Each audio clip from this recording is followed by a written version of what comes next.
Ito na ang pinakamababa sa kasaysayan, Jake, no? Kasi yung talagang bumulusok ang napababa ang halaga ng piso, na comparable, no, nung panahon ng currency crisis noong 1998, na kung saan talagang sumadsad yung halaga ng piso kontra sa dolyar, no? Pero hindi umabot yan nung time na yun, hindi umabot ng 62. O kaya lumagpas ng 60. Ngayon lang ito na nangyari. At bakit ito nangyari? Kasi nga, ang ating ekonomiya ngayon ay mas reliant tayo sa importation on almost everything. And at the same time, nagmahal yung produktong petrolyo. And also because din, Jade, because itong nangyayaring gulo sa Middle East, sinasabi ng mga eksperto na this could be the worst disruption sa energy industry ng mundo. Kasi nagkaroon din ng ganitong klaseng disruption at a much lesser scale noong 1970s ng oil price shock. Pero sinasabi ng mga maraming experts na itong nangyayari ngayon, this is by far the worst. So kaya nangyari sa atin kasi nga our economy is interdependent, no, konektado ang ekonomiya ng Pilipinas sa lagay ng pandaigdigang ekonomiya.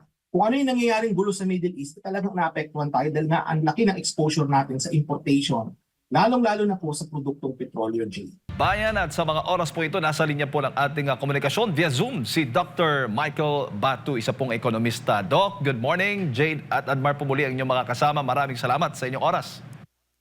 Magandang umaga sa iyo, Jade at Admar, at magandang umaga rin po sa ating mga taga-subaybay. Opo. Doc, unahin ko lang itong medyo talagang mas malapit, mas makakaintindi dahil ekonomiya ito. Alam natin, yung mga kababayan natin, medyo hindi ganoon, no?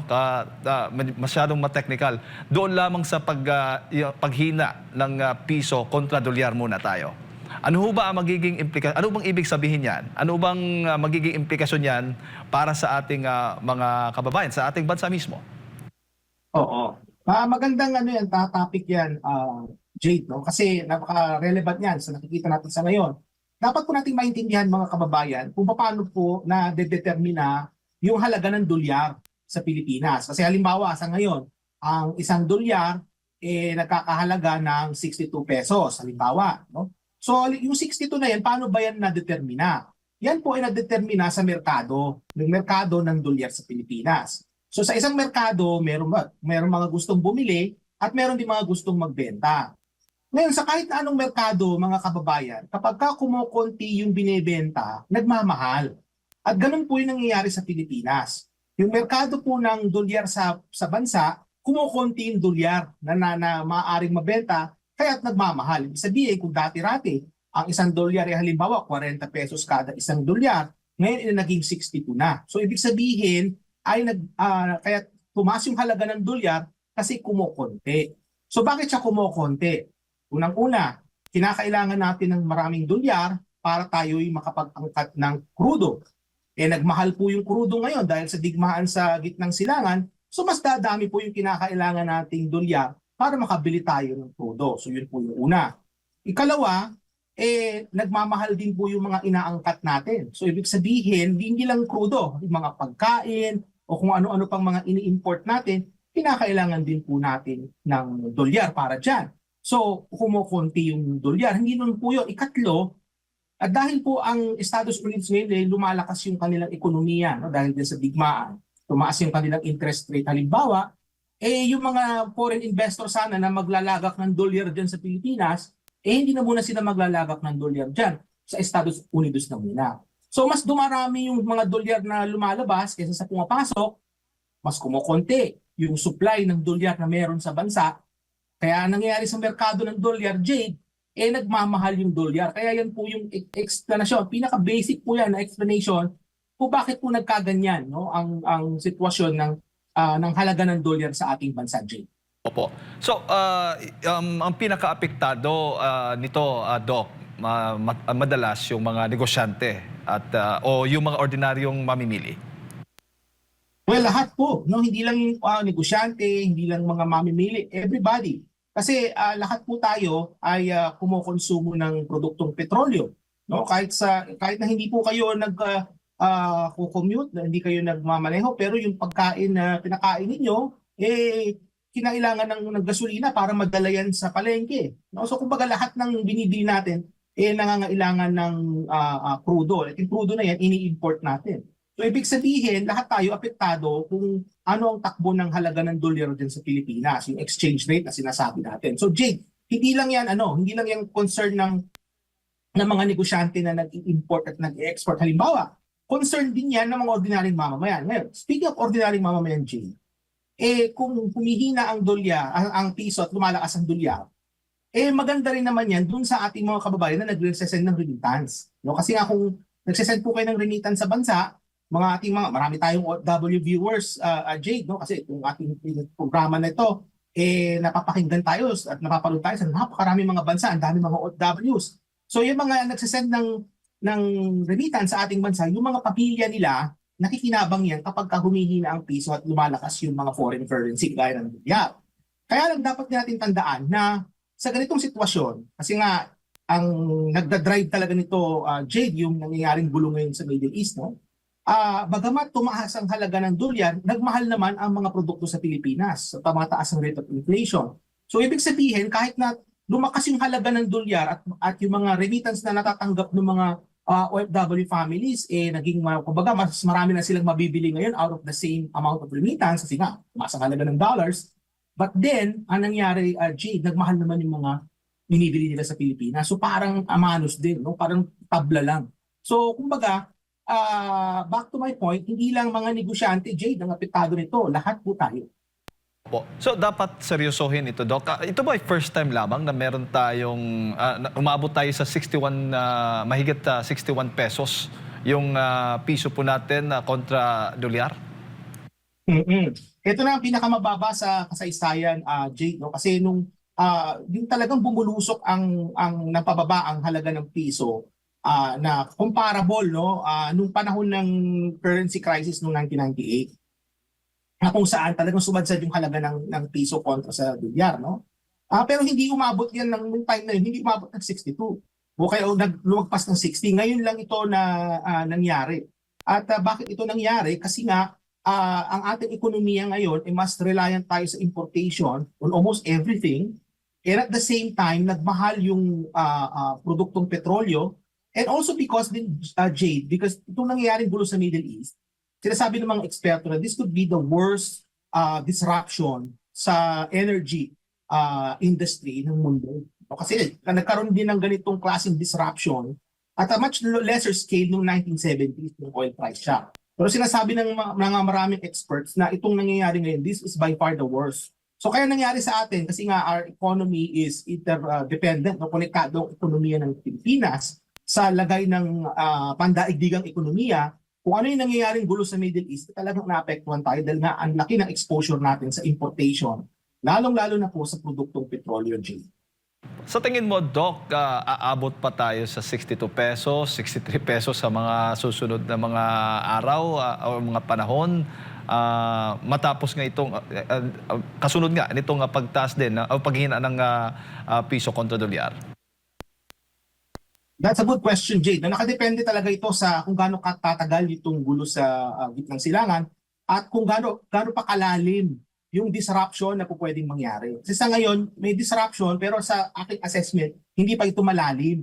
Kasi pag sinabing malalim, yung talaga nagkaroon na ng widespread na pagkasira ng mga oil-related infrastructure sa Middle East. Bagamat ngayon may mga nasira na, pero hindi pa rin ganun ka-widespread kasi nakakapag-produce pa rin sila at nakakapag-deliver pa rin sila.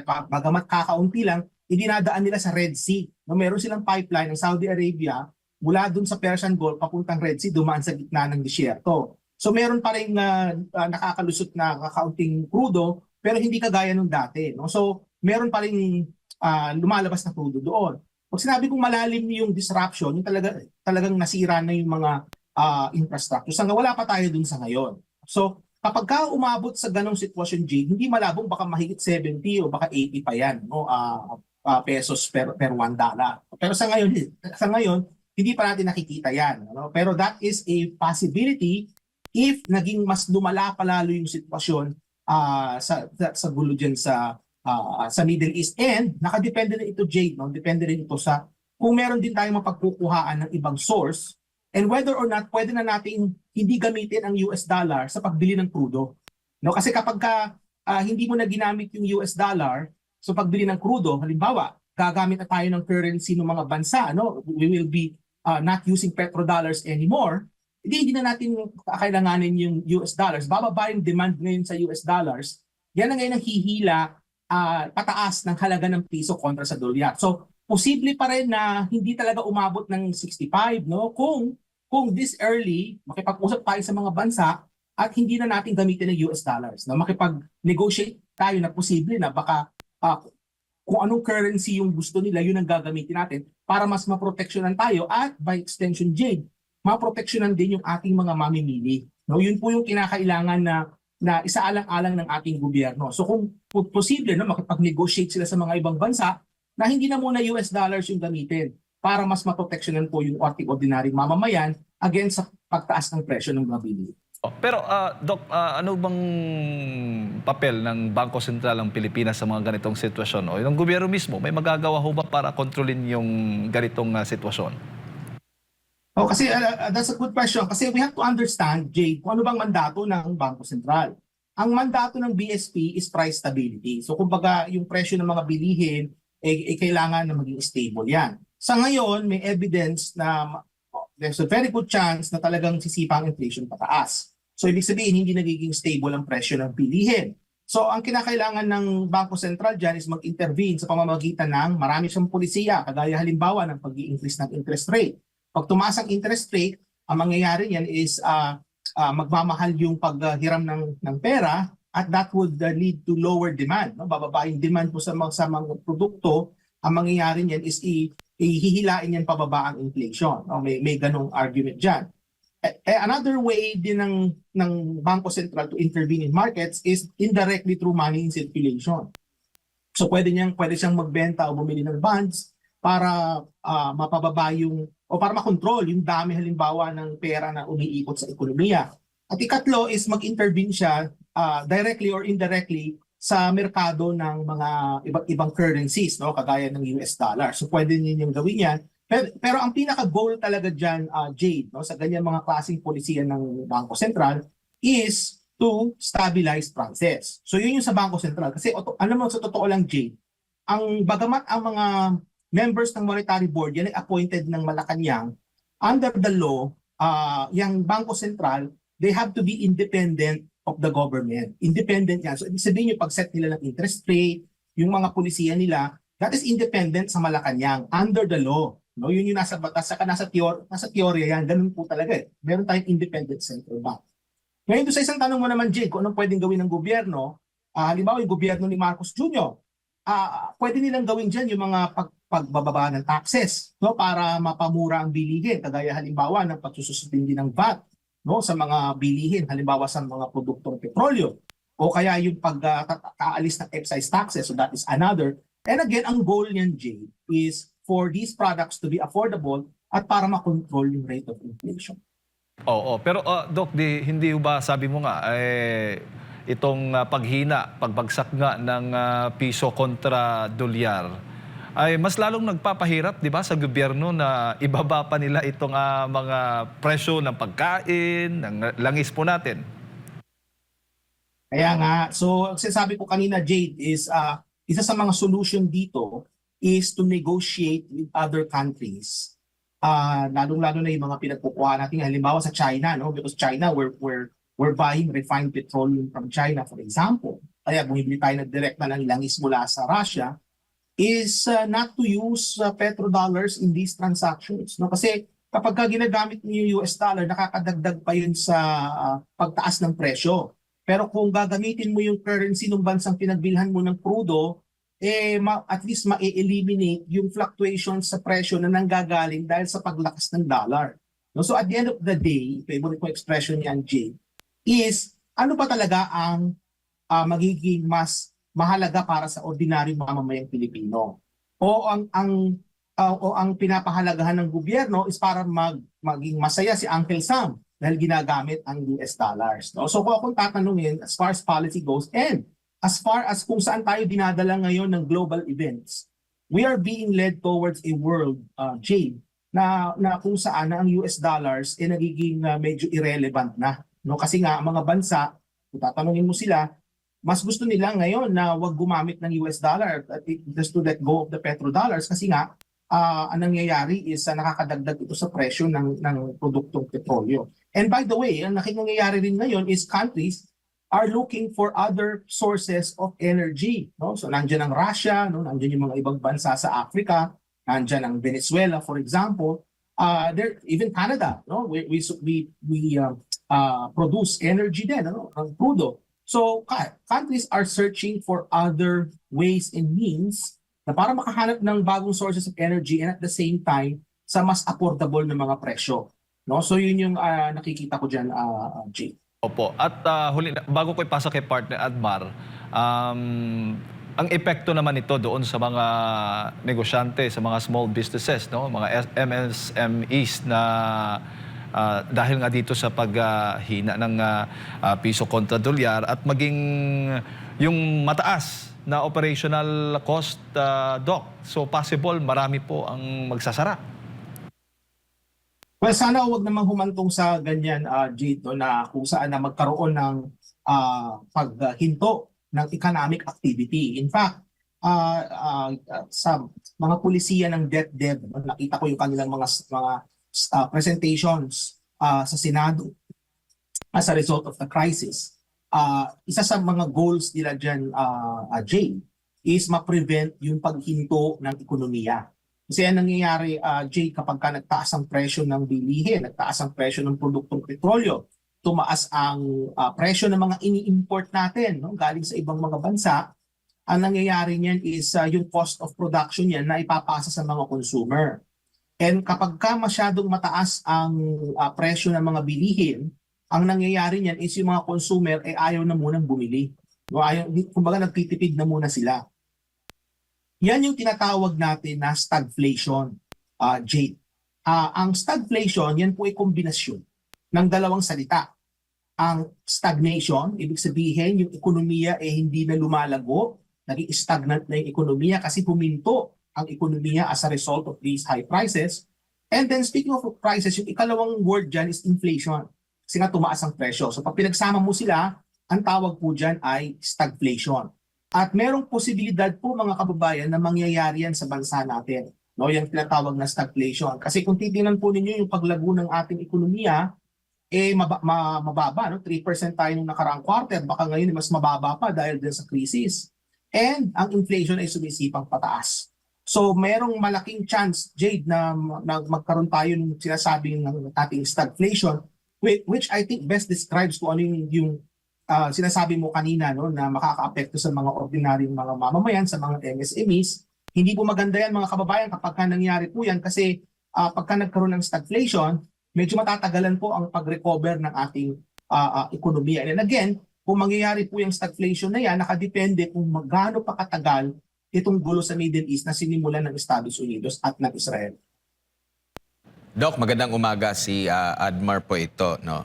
Dito lang ako sa issue naman po ng atin pong foreign policy. No? Na alam natin, independent foreign policy talaga, sinasabi ng ating konstitusyon. Gaano kalaki po ang maitutulong nito sa ekonomiya? Kung ito talaga ang maipapairal po ng kasalukuyang gobyerno, kasi kine-question kung independent ba talaga yung foreign policy natin o may kinikilingan. Pero sa sitwasyon po ngayon, napapabalita na hindi ka basta-basta makaka-import or makakaangkat ng langis mula sa Russia kasi nga may conflict sila with Estados Unidos. Yung mga ganyang mga hindrances po sa atin, gulo naman nila, away naman nila yan, wala naman tayong ano. At sa mga hinaharap po, Doc. Ganito kasi yan, Admar, no? Tayo kasi, dinala tayo ni Marcos Jr. sa isang direksyon na kung saan mas lalo tayong naging bihag ng Estados Unidos. So ibig sabihin, kung anumang mga policy na gusto nating gawin as it relates to our foreign relations, kinakailangan po na mayroong basbas ni Uncle Sam. So ganun po yung direksyon ng foreign policy na tinahak ni Marcos Jr. In contrast, nung panahon ni dating Pangulong Duterte, tayo ay makipagkaibigan sa lahat at wala tayong kaaway. No? So ganun yung policy at kung ano yung polisiyang makikinabang ang mamamayang Pilipino yun ang gagawin nating foreign policy. Sa kagaganda ng buhay ng ordinaryo natin. Ayan, hindi ni Uncle Sam o ng deep state o kung ano pa man, no, kung sino man nakaupo sa White House. So yun yung polisiya na kinakailangan natin. Kasi kung titingnan talaga natin mga kababayan, yung foreign policy natin ngayon, hindi talaga siya tugma sa pagpapaunlad ng ating ekonomiya. And alam mo, Admar, itong gulo sa Middle East, no, if anything, bagamat hindi maganda ito sa mga ekonomiya ng mundo, kung nangyayaring digmaan na ito, if there's anything here na positibo, which is napagtanto na siguro ni Marcos Jr. na kinakailangan na niyang lumapit sa China. So in fact, ditong nakaraang araw, no, may mga movement dyan na may mga pakikipag-usap, no, sa Chinese ambassador, naging mas malapit yung mga relasyon dahil nga dito sa nangyayaring digmaan na ito. So if there's anything positive with this war, I think it has kind of cooled down the relations. Kumbaga parang naging, hindi ba, cool down is wrong, it's a wrong word, but mas pinainit, no, warm, naging mas warm yung relasyon nitong dalawang bansa. Kasi nga, kinakailangan din natin ng source ng energy, no, kasi nga, barado ang Strait of Hormuz. So ang China, nagre-refine sila ng petroleum galing sa Russia halimbawa o sa iba pang mga sources, pwede tayong bumili sa kanila ng refined petroleum o galing sa China. Makakatulong yan sa atin. Pero speaking of China, Admar, ang aking basa dito is, if I'm the Chinese government, ako'y mag-iingat dito kay Marcos Jr.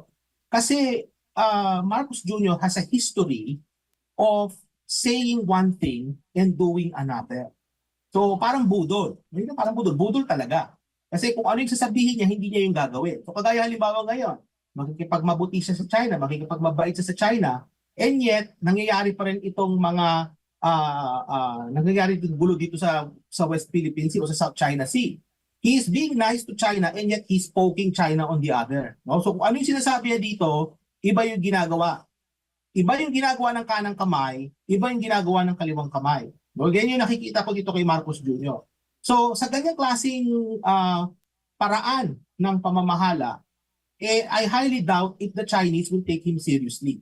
Sana naman din, ano? Kasi kung makakatulong ang China sa atin para magkaroon tayo ng mas murang source of energy sa ngayon, mas mabuti yan. But honestly, the Chinese should be very careful of him because of, you know, his history of saying one thing and doing another at Admar. But sabi ko nga, as long as makakabuti ito para sa ordinaryong mamamayan Pilipino, no, tong approach na to ni Marcos, so be it, no, gawin na niya yan.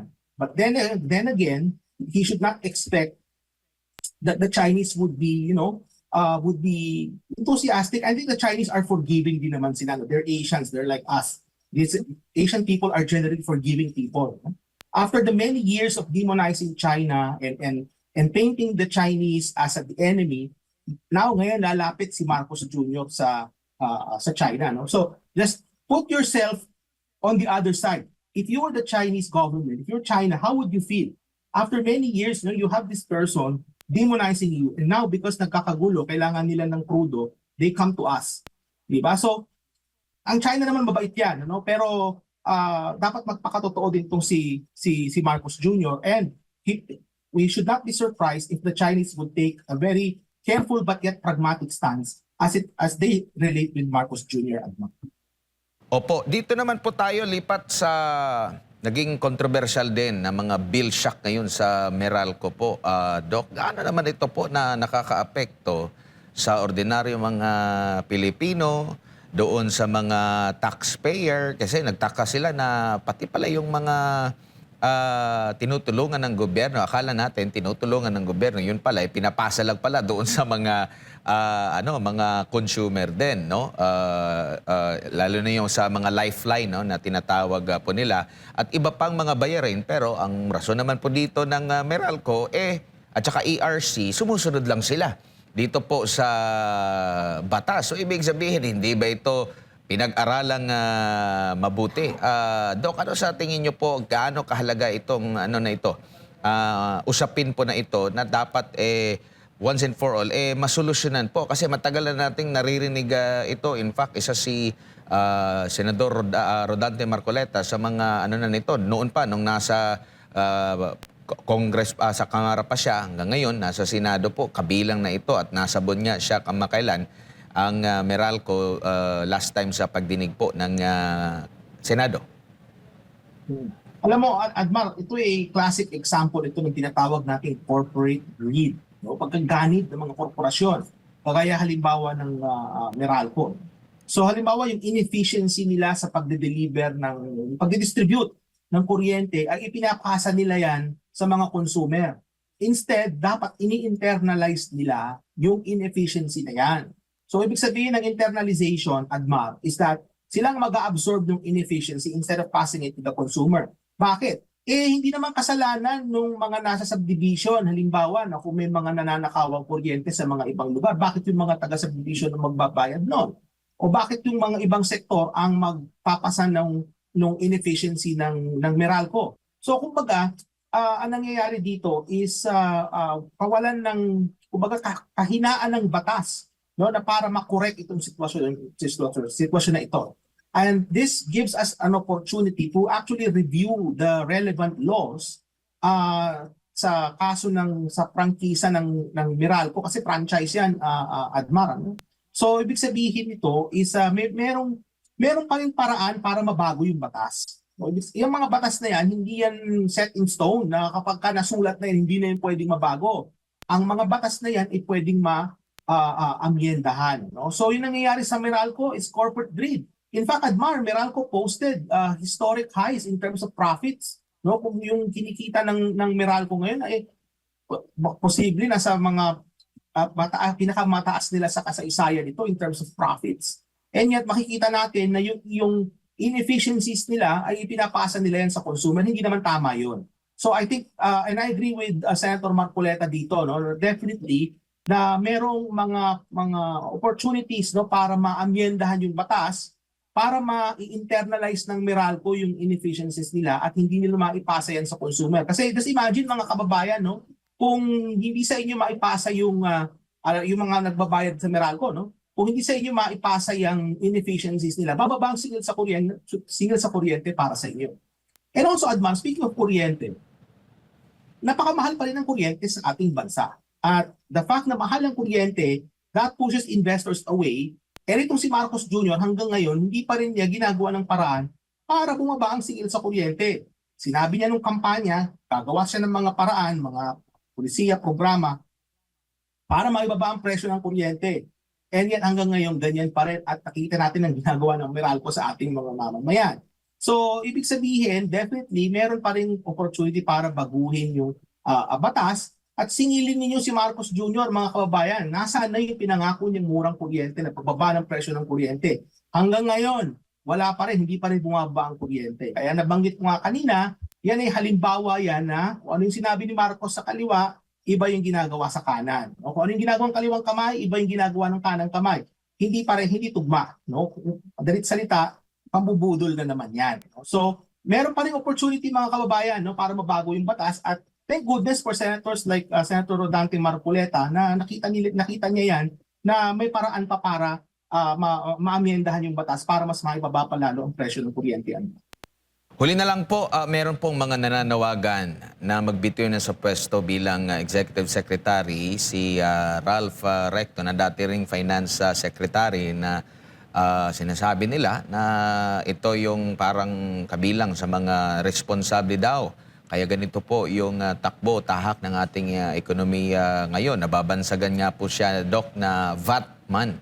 Ano po ang masasabi niyo po dito? And sa tingin niyo po, sino talaga ang accountable, no? Ang kung pag-uusapan itong mga pangyayari, mga ganap at yung mga napupunan niyo po sa takbo ng ating ekonomiya ngayon? Nabanggit ko to sa isang interview sa inyo, Advar, noon, ano, na itong mga polisiya halimbawa na pinaniniwalaan ni Secretary Recto, itong pag-i-impose ng mga taxes, gaya ng VAT, yan yung Keynesian na policy na kung saan, yan tuloy-tuloy yung paggastos ng gobyerno, taasan ninyo yung buwis, kasi pag tinaasan ninyo yung buwis, meron tayong magagamit para panggastos ng gobyerno. Ganong paraan, no? Meron din namang isang school of thought, Admar, na kung saan, instead of i-increase mo yung taxes mo, ibababa mo yung taxes para magkaroon ng economic activity. So, sa basa ko dito kay Secretary Recto, yung kind of policies na nakita natin sa kanya over the years, no, since na siya ay naging senador, no, yung kanya ngayon experience in the executive department. What I saw is a case of policy of expansionary fiscal policy. Ibig sabihin, pag-expand ng gobyerno at the same time pag-i-increase ng mga buwis. No? So, there are times, Admar, na okay yung ganitong policy. No? Hindi ko sinasabing palpak yung polisiya na yun kasi in fact sa mga ibang bansa, umu-okay naman yan eh. May mga panahon na akma yung ganyang polisiya. Sa ngayon mga kababayan, hindi po yan akma. Kasi sa ngayon, tumataas ang presyo ng bilihin. Dapat ito yung mga panahon ngayon na gumawa ang paraan ng gobyerno para maibaba ang presyo. One of the ways to lower prices is actually to lower taxes. Kasi pagka bumaba ang tax, mas marami na ang kaya nating mabili kasi bumaba yung buwis na binabayaran natin. And at the same time, makakapag-increase ito ng economic activity para naman hindi maging 3% yung economic growth natin. So merong kabilang side ditong polisiya nito na hindi ganito sa palagay ko, no, na hindi ito yung pinaniniwalaan ng ating mga economic policy managers including Secretary Recto, no. So kung may mga nananawagan na siya umupo sa pwesto, mga tao lang po yan na naniningil sa kanya, no, kasi tung nakikita natin sa ngayon na mataas na presyo ng mga bilihin, in part, it's a result of government mismanagement of the economy. No? So kagaya ngayon, it took them a while to realize na, okay, tanggalin natin yung excise tax. It took them a while to reach out to China to ask for access sa crudo. No? In fact, mga ibang bansa, weeks ago, kagaya ng Canada, kinausap na si President Xi ng China. No? So, kumbaga, ito nakikita natin ngayon na mataas sa presyong bilihin, no? Bagamat global yan, yes, naintindihan natin that itong shock na nangyayari na sa atin is global in nature ito kasi wala naman tayong control dun sa Middle East. Pero, hindi ibig sabihin na walang pwedeng gawin yung gobyerno natin. And sa nakikita natin sa ngayon, no, dalawa yung nakikita ko. Unang-una is mabagal yung naging pagkilos ng gobyerno para ma-minimize o ma-mitigate yung shock na dumating sa bansa. Yun yung una, mabagal. And ikalawa, ineffective. No? Kasi nakita natin ngayon, may mga ginagawa sila, but yet it did not help actually lower prices. So, kumbaga, hindi lang kulang, mabagal pa yung kilos. At they're late in the game, Admar. No? So, itong mga kababayan natin na gusto si Secretary Recto na bumaba sa pwesto, naniningil yung mga yan. They're asking him, asking him to step down because that is accountability. Admar, since na-mention mo accountability, the buck doesn't stop with Secretary Recto. In terms of accountability, the buck stops with the President himself. At the end of the day, Admar, it is the President who remains accountable to the people. At ano man yung nangyayari sa ngayon, sa kanya yan. No? So, ultimately, ang sisingilin dyan ay si Pangulong Marcos Jr. Opo. Doc, huli na lang. Nalagpasan na ba ng epekto ng oil crisis yung naging epekto ng pandemya noon sa pagdating sa aspeto ng ekonomiya? Kumbaga, mas malala ho ba ang oil crisis na ngayon kumpara sa pandemya noon pagdating sa aspeto ng ekonomiya? Oo. So I understand, Jake, wala tayong masyadong oras, no? But I'm gonna give you a very brief response. Nung panahon ni FPRRD, mas handa ang bansa sa anumang krisis. Bakit? Unang-una, mas mataas ang paglago ng ekonomiya. At ikalawa is yung ating pangungutang, no? Yung debt-to-debt GDP ratio, mababa. No? It was around 39% no, kung hindi ko nagkakamali. Basta mababa siya, less than 40%. Mababa. Nagkaroon ng pandemic, the country was in a better position kasi nga maayos yung pamamalakad nung mga panahon na yon. Fast forward, ngayong krisis sa gitnang silangan, itong gera ng US, Israel at Iran. We are less prepared. Bakit? The quarter preceding nung nagkaroon ng gulo sa Middle East, ang growth natin was only 3%. Ikalawa, yung debt to GDP ratio natin already is more than mga 60% na. So ibig sabihin kung magkaroon ng shock na kinakailangan nating mangutang, no, para sa pang-ayuda, to provide subsidy sa transport sector, tulong sa mga mahihirap, no, sa ating mga kababayan, we have very little room to maneuver as a result. No, mas hindi handa ngayon kaysa noon. This could have been prevented if the Marcos Jr. government in the first 3 years, no, nung half ng 2022, 2023, 2024, 2025, 3.5 years, naging mas prudent sila in terms of kanilang economic policy. It's been prudent, hindi sila gumastos ng gumastos, hindi sila naningil ng maraming buwis, hindi sila nangutang ng nangutang. And yet what happened in those 3.5 years, mga kababayan, has set the stage kung ano yung krisis na nararamdaman nating lahat ngayon dyan sa Pilipinas. Kasi ang nangyari, mga kababayan, hindi tayo naging mas handa kagaya nung panahon ni Pangulong Duterte, dating Pangulong Duterte. So yun yun, Jay, no? We don't have much time, but I think, yun yung gist niyan.